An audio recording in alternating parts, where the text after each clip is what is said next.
Guys, good morning and welcome back to my channel Payal's Art and Beauty and I am your Payal. I hope ki তোমরা সবাই খুব ভালো আছো, সুস্থ আছো, স্বাভাবিক আছো and just ফাটাফাটি আছো। আবার একটা ব্লগ সিরিজ চলবে, এটা হচ্ছে ট্রাভেল ব্লগ সিরিজ। এখন 2-3 দিন বেশ তোমরা আমাদের ট্রাভেলটাকে এনজয় করতে পারবে, ট্রাভেলটাকে দেখতে পারবে। তো বলে রাখি, আমরা যাচ্ছি বেড়াতে, আমি, আমার মা, আমার বর আর আমার মায়ের 3টে বান্ধবী। অ্যাকচুয়ালি মা তার 4 বান্ধবীর সাথে ঘুরতে যাচ্ছিল, আমি আর আমার বর ওখানে অ্যাড হয়ে গেছি। তো চলো আজ থেকে ট্রাভেল ব্লগের সিরিজ শুরু হচ্ছে। তো আমরা ট্রেন ধরবো হচ্ছে হিজলিতে, আমাদের 5টা 20-তে হিজলি থেকে ট্রেন আছে। বেলদা থেকে হিজলি চলে যাবো, ওখান থেকে ট্রেন ধরবো। নীলাচল এক্সপ্রেসে আমরা যাচ্ছি আর কালকে পৌঁছাবো হচ্ছে বেনারস।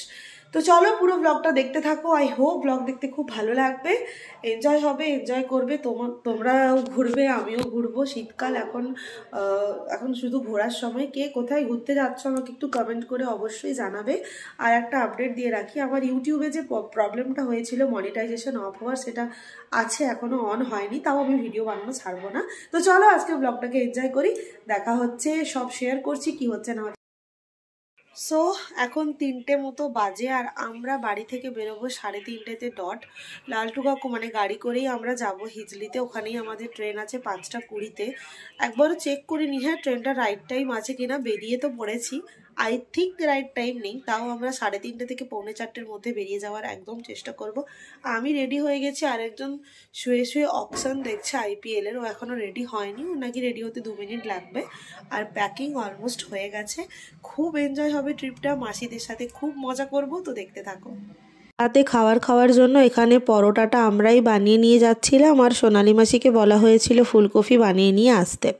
তো আমরা চড়ে গেছি গাড়িতে, এখান থেকে প্রথমে হিজলি যাব। হিজলি থেকে আমাদের 5টা 20-তে ট্রেনের রাইট টাইম যেটা দেখাচ্ছে, ওই অনুযায়ী মোটামুটি আমরা বেরিয়ে গেছি। বাড়ি থেকে 3:30 নাগাদ আমরা বেরিয়ে গেছি, মা আর লালটু কাকুর সামনে আর আমি আরও পেছনে বসছি।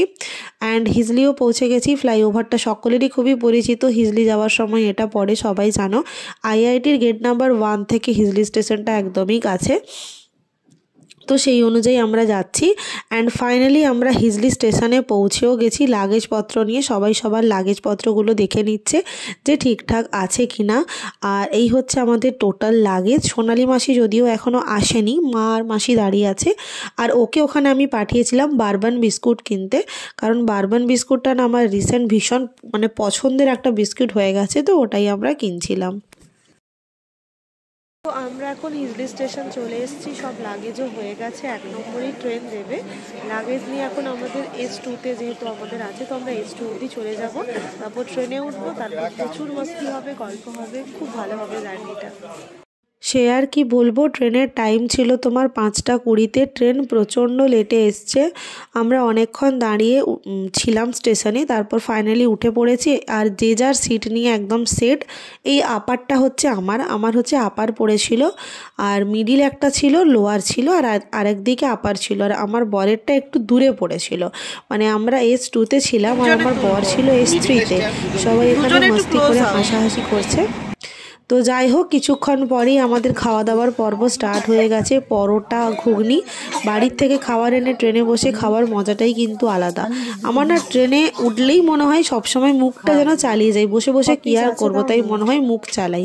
এখানে পরোটা ভাগাভাগি চলছে, মায়ের, মাসিদের সবার পরোটা এখানে ভাগাভাগি চলছে। আর এই যে এখানে চলে এসছে ঘুগনিটা মাসি বানিয়ে এনেছিল, সবাই মিলে ভাগাভাগি করে খাচ্ছিলাম। আর আমার আর ওর সবসময় একসাথে অ্যাডজাস্ট করেই খেতে হচ্ছিল, খুব স্বাভাবিক ব্যাপার।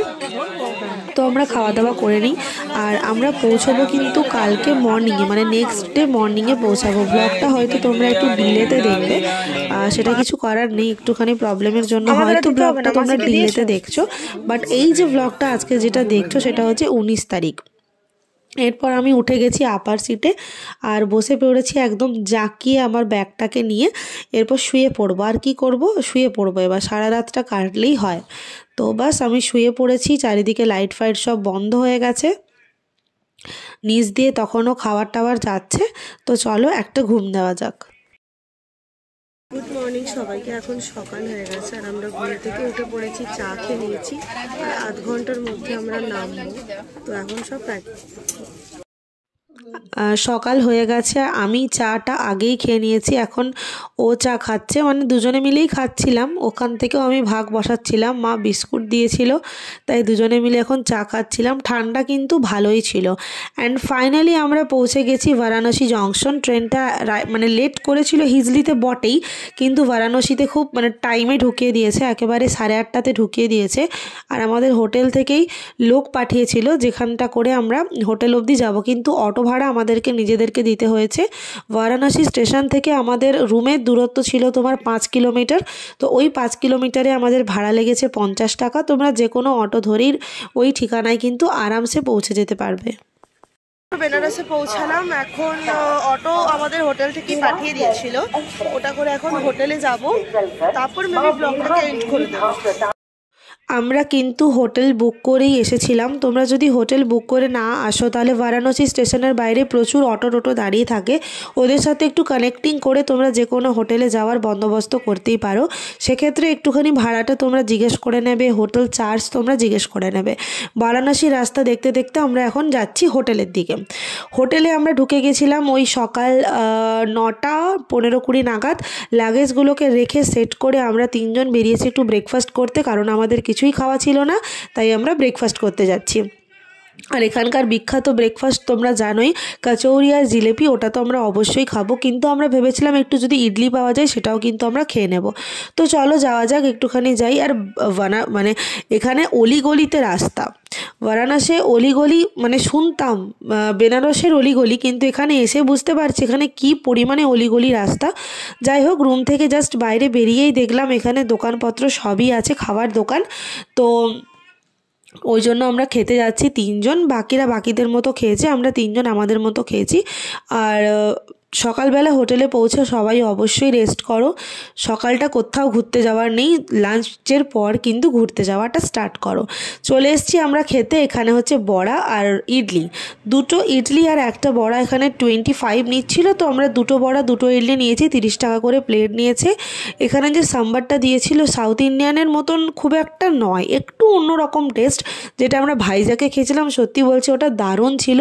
ওখানেও তো সেম ইডলি আর বড়াই খেয়েছিলাম, এখানেও সেম ইডলি আর বড়াই খেলাম, কিন্তু ভাইজাগের টেস্টটা সত্যি অন্যরকম ছিল, এখানকার টেস্টটা একটু অন্যরকম, টেস্টের মধ্যে ডিফারেন্ট আছে। আবার আমরা বেলদাতে যেটা খাই সেটা আবার অন্যরকম, তো প্রত্যেকটা জায়গা স্বাদের মধ্যে কিন্তু বিস্তর পার্থক্য রয়েছে। আচ্ছা, একটা কথা বলে দিই, আমরা কিন্তু কোনো ট্রাভেল এজেন্সিতে আসিনি, আমরা যে হোটেলে আছি ওখানকার যে ওনার আছে ওই আমাদেরকে সব কিছু ট্রাভেল ট্যুরিস্টের ব্যাপারে বুঝিয়ে দিয়েছে, তো সেই অনুযায়ী আমরা ঘুরবো, তাই জন্য সকাল টাইমটা একবারে রেস্ট নিয়ে লাঞ্চের পর আমরা ঘুরতে বেরোবো। সেরকমই তোমরা করো, যেদিনটা আসবে সেদিন একদম লাঞ্চ অবধি রেস্ট নাও, লাঞ্চের পরে সবাই মিলে ঘুরতে বেরো। কোথায় ঘুরতে বেরোবে সেটা আমি বলে দিচ্ছি। কচৌরি এখানকার বিখ্যাত খাবার, তো আমি কচৌরি নিয়ে নিয়েছি, কিন্তু আমার খুব একটা খাস লাগেনি কচৌরিটা, কিন্তু কচৌরির সঙ্গে যে চানার তরকারিটা দিয়েছিল ওটা কিন্তু আমার খাস লেগেছে। কচৌরিটা আমার কিন্তু সত্যি কথা বলতে কি খাস লাগেনি। এবার কি বলো তো, যার যেরকম ওপিনিয়ন, আমার লাগেনি বলে তোমার লাগবে না সেটা কিন্তু একেবারেই নয়, তোমার কিন্তু ভালো লাগতেই পারে, কিন্তু ডেফিনেটলি বেনারসে আসলে কচৌরি, বেনারসি পান, জিলিপি এগুলো খেও, এগুলো কিন্তু এখানকার মানে খুব মানে পপুলার খাবার, তো তাই এগুলো কিন্তু খেও না। হ্যাঁ, নিশ্চয়ই তোমরা তোমাদের লোকেশনে এগুলো পেয়ে যাবে, কিন্তু আমার মনে হয় এখানে এসে এখানকার পপুলার খাবার খাওয়া উচিত। সো হোটেলে ঢুকে বেরিয়ে তো দেখতেই পেলে আমরা খাওয়া দাওয়া করলাম। কচৌরি, যেটা এখানকার সব থেকে বিখ্যাত, যেটা এখানে সব থেকে বিখ্যাত হচ্ছে কচৌরি, কচৌরি খেলাম। আর ইডলি বড়া তো খেলাম, কচৌরিটা খেলাম কারণ এটা কি এখানে খুব ফেমাস, ঠিক আছে। সাথে জিলিপি খেলাম, জিলিপিগুলো এত বড় বড় সাইজের ছিল, দাম কিন্তু তুলনামূলকভাবে অনেক কম, মাত্র 7 টাকা করে। তো ওইসব খাওয়া দাওয়া করে মায়েরা সব রেস্ট করছে,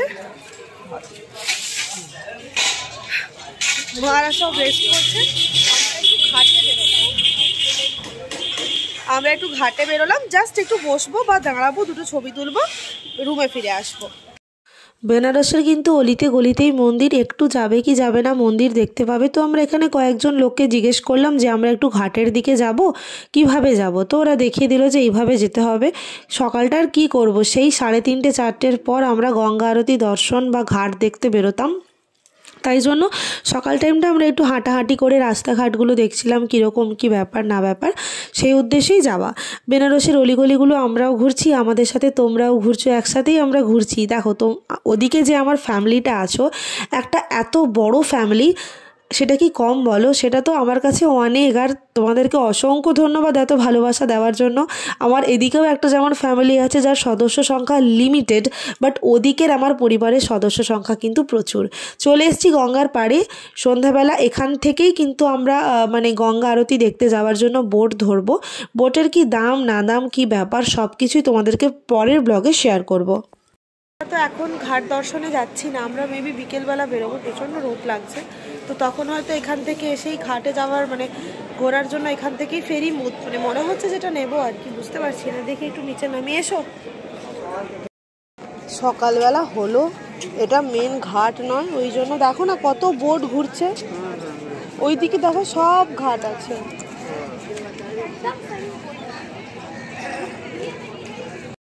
এখানেও সুন্দর মন্দির আছে, বললাম না মানে বেনারস তো মন্দিরই মন্দির, টেম্পল বলতে পারো। ওই যে একটা হনুমান ওখানে লাফাচ্ছে, এখানেও দেখতে পাচ্ছি বিশাল বড় একটা মন্দির। হ্যাঁ, আর এখানে স্টুপিড ব্যাক ক্যামেরা, এই যে একটা হনুমান। আচ্ছা, ওগুলো দূর দূর তক শুধু ঘাটই ঘাট। সবাই ঘাটে করে ঘুরতেও অনেকে বেরিয়ে পড়েছে, এই যে ঘুরছে অনেকে। আমরা বিকেলে রাইড করব। তো আজকের ব্লগটা এখানেই শেষ করছি, পরের দিন আবার স্টার্ট করতে হবে। আর জাস্ট পরের ব্লগটা দেখা হবে তোমাদের সাথে একদম খাওয়া দাওয়া করে ফ্রেশ হয়ে রেডি হয়ে আবার কথা বলবো তোমাদের সাথে। তো আজকের মতো টাটা, নেক্সট ব্লগের জন্য ওয়েট করো। ব্লগ ভালো লেগে থাকলে অবশ্যই ছোট্ট একটা কমেন্ট করে লাইক করে দিও। টাটা।